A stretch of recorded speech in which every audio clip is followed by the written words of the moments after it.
दोस्तों आज हम वित्त आयोग और नीति आयोग से जुड़े प्रश्नों पर चर्चा करेंगे। पहला प्रश्न है हमारा, वित्त आयोग एक संवैधानिक संस्था है। संविधान के अनुच्छेद 280 के अनुसार कौन प्रत्येक 5 वर्ष होने पर या आवश्यकता होने पर उससे पहले वित्त आयोग की नियुक्ति करता है। तो दोस्तों वित्त आयोग की नियुक्ति राष्ट्रपति के द्वारा की जाती है। किसके द्वारा की जाती है? राष्ट्रपति के द्वारा की जाती है। वित्त आयोग एक संवैधानिक संस्था है। अगला प्रश्न दोस्तों, वित्त आयोग में एक अध्यक्ष और 4 अन्य सदस्य होते हैं। वित्त आयोग में एक अध्यक्ष होता है और 4 अन्य सदस्य होते हैं। दोस्तों पहला सदस्य जो होता है, इसमें पहले सदस्य किसी उच्च न्यायालय का न्यायाधीश हो या रह चुका हो। दूसरा सदस्य होता है वो सरकार के वित्त लेखों का विशेष जानकार हो। तीसरा सदस्य वित्तीय मामले और प्रशासन का विस्तृत अनुभव रखता हो। चौथा सदस्य दोस्तों अर्थशास्त्री या अर्थशास्त्र का ज्ञाता होना चाहिए। अब बात अध्यक्ष की योग्यता क्या होना चाहिए, तो दोस्तों अध्यक्ष की योग्यता होनी चाहिए उसे सार्वजनिक कार्यों का अनुभव होना चाहिए। अगला प्रश्न दोस्तों, क्या वित्त आयोग के सदस्यों की पुनर्नियुक्ति हो सकती है? तो हाँ दोस्तों, वित्त आयोग के सदस्यों की पुनर्नियुक्ति हो सकती है। चौथा प्रश्न दोस्तों, वित्त आयोग की नियुक्ति 1952 में की गई थी। इसके अध्यक्ष कौन थे? दोस्तों वित्त आयोग की नियुक्ति 1952 में की गई थी और उनके अध्यक्ष थे केसी नियोग। बढ़ते हैं दोस्तों आगे। 15वें वित्त आयोग का कार्यकाल दोस्तों 2020-25 तक होगा। 27 नवंबर 2017 को किसके अध्यक्षता में 15वें वित्त आयोग का गठन किया गया? तो दोस्तों ये श्री N.K. सिंह पूर्व भारत सरकार के सचिव हैं।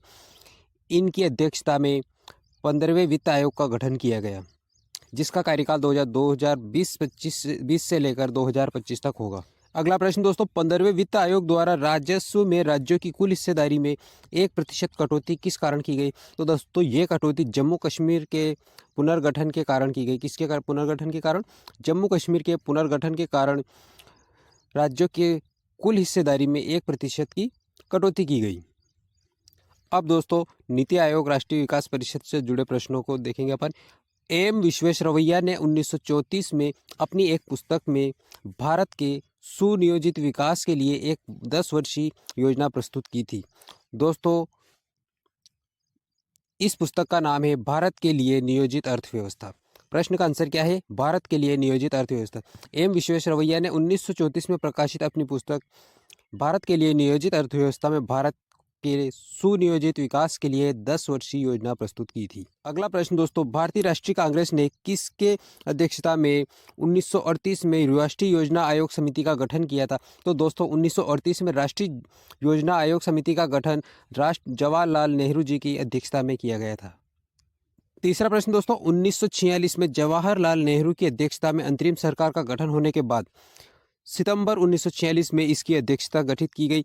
सलाहकार नियोजन बोर्ड ने देश में एक स्वतंत्र योजना आयोग एवं सलाहकार समिति की स्थापना की सिफारिश की। ये किसकी अध्यक्षता में किया गया? ये किया गया केसी नियोगी की अध्यक्षता में योजना आयोग का गठन किया गया। अगला प्रश्न दोस्तों, राष्ट्रीय सूचना विज्ञान केंद्र NIC जिसकी शाखाएं देश के सभी जिलों में कार्यरत है, किसका एक महत्वपूर्ण अंग रहा है? तो दोस्तों राष्ट्रीय सूचना विज्ञान केंद्र योजना आयोग का एक महत्वपूर्ण अंग रहा है। अगला प्रश्न दोस्तों, योजना आयोग का पदेन अध्यक्ष कौन होता था? तो दोस्तों योजना आयोग की जगह अब तो नीति आयोग आ गए। योजना आयोग का पदेन अध्यक्ष जो होता था वो होता था प्रधानमंत्री।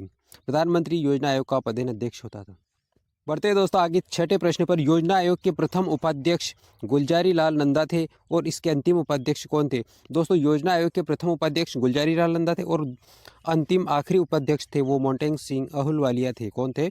मोंटेग सिंह अहलूवालिया योजना आयोग के अंतिम उपाध्यक्ष थे। अगला प्रश्न दोस्तों, प्रशासनिक सुधार आयोग की अनुशंसा पर राष्ट्रीय विकास परिषद का पुनर्गठन कब किया गया तथा इसके कार्यों को परिभाषित किया गया? तो दोस्तों प्रशासनिक सुधार आयोग की अनुशंसा पर राष्ट्रीय विकास परिषद का पुनर्गठन अक्टूबर 1967 में किया गया। कब किया गया था? अक्टूबर 1967 में। अगला प्रश्न दोस्तों, योजना आयोग के स्थान पर 1 जनवरी 2015 को किस संस्था की स्थापना की गई? तो दोस्तों 1 जनवरी 2015 को योजना आयोग के स्थान पर नीति आयोग की स्थापना की गई।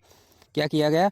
योजना आयोग की जगह नीति आयोग की स्थापना किया गया। दोस्तों नीति का पूरा नाम है नीति। NITI का पूर्ण रूप है national institution for transforming India. अगला प्रश्न दोस्तों, नीति आयोग का पदेन अध्यक्ष प्रधानमंत्री होता है। इसके प्रथम उपाध्यक्ष अरविंद पगाड़िया थे और वर्तमान उपाध्यक्ष कौन है? तो दोस्तों अभी वर्तमान में डॉक्टर राजीव कुमार इसके उपाध्यक्ष हैं। कौन है? डॉक्टर राजीव कुमार वर्तमान उपाध्यक्ष है। नीति आयोग का पदेन अध्यक्ष प्रधानमंत्री होता है और उपाध्यक्ष, इसके पहले उपाध्यक्ष कौन थे? अरविंद पगाड़िया। बढ़ते हैं दोस्तों अगले प्रश्न की ओर। नीति आयोग में एक शासी परिषद जिसे गवर्निंग काउंसिल होगी, जो राज्यों की भागीदारी के राष्ट्रीय विकास की प्राथमिकताएं तैयार करेगी। इस परिषद का सदस्य कौन होगा? तो दोस्तों गवर्निंग काउंसिल के इसके सदस्य राज्यों के मुख्यमंत्री और केंद्र शासित राज्यों के उपराज्यपाल होंगे। कौन कौन? राज्यों के मुख्यमंत्री और केंद्र शासित प्रदेशों के उपराज्यपाल इसके सदस्य होंगे। भारत में सर्वप्रथम नियोजन की संकल्पना वर्ष 1934 से माना जाता है। इसका श्रेय किसको जाता है? तो इसका श्रेय जाता है दोस्तों एम विश्वेश्वरैया को। एम विश्वेश्वरैया को भारत में नियोजन की संकल्पना का श्रेय जाता है। तो दोस्तों वीडियो होता है यहीं पे समाप्त। चैनल पे नए हैं तो चैनल को सब्सक्राइब कर लीजिए। वीडियो पसंद आए तो लाइक कीजिए, अपने दोस्तों में ज़्यादा से ज़्यादा शेयर कीजिए। मिलेंगे अगले वीडियो में, तब तक के लिए आपको बहुत बहुत धन्यवाद।